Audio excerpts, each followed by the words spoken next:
रखी मुसाईती छाई पारी साथे साथे रही थी भी एमिती।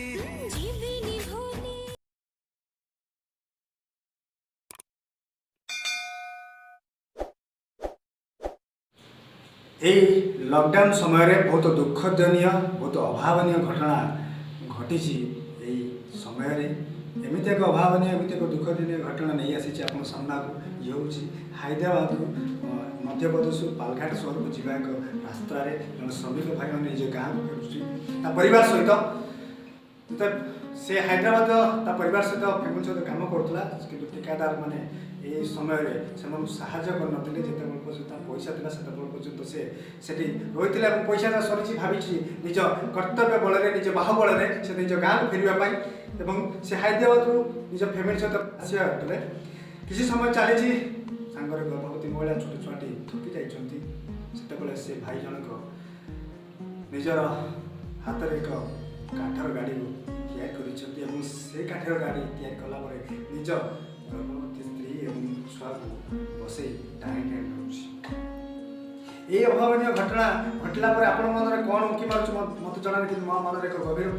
कष्ट होंतु गभीर कष्ट से भौणी जो भौणी ये भाई को मिली जीवन साथी गोटे कथा कहबी जे ये हूँ प्रकृत भल पाइबा ये हूँ प्रकृत जीवन साथी ये हूँ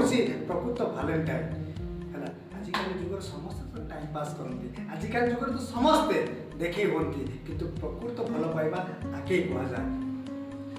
भौणी ये आपण को निवेदन करी ये भाई को केवे भी आपण हाथ छड़ा करेंगे ता छड़ा सरकार ना प्रशासन एम पहुँची ना कौन सहयोग कर बड़ दुखर विषय 150 किलोमीटर जीवा रास्ता ना एम पाखे कौन बड़ बड़िया बाबूर आखि गोचर होती ना कौन प्रशासन ना कौन सरकार जदि सरकार एत सब प्रोजेक्ट करुच्ची करुच्ची कौन ये प्रोजेक्ट केवल से फाइल ही सीमित हो जाऊँगी कि जदि प्रोजेक्ट करुच्ची केवल प्रोजेक्ट गरीब लोक बाहर पहुँचुची ना ये सरकार तदारख करुच्ची तो जदि ना प्रोजेक्ट करुच्ची कौन पाई भोट बैंक नुहे तो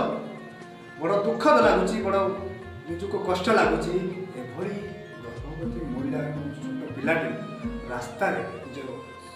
भाई जन टाणी टाणी नौकरी किंतु ये ना कि देखते अच्छे ना कि कहते अच्छे कह किए शुणव किए क्या कहबी सब तो निजर बड़ दुख लगुच बंधुगण आपण मध्यम सरकार को निवेदन करी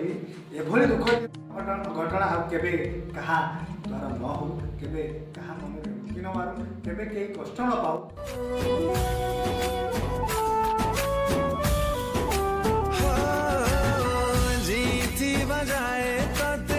रखी मुसाईती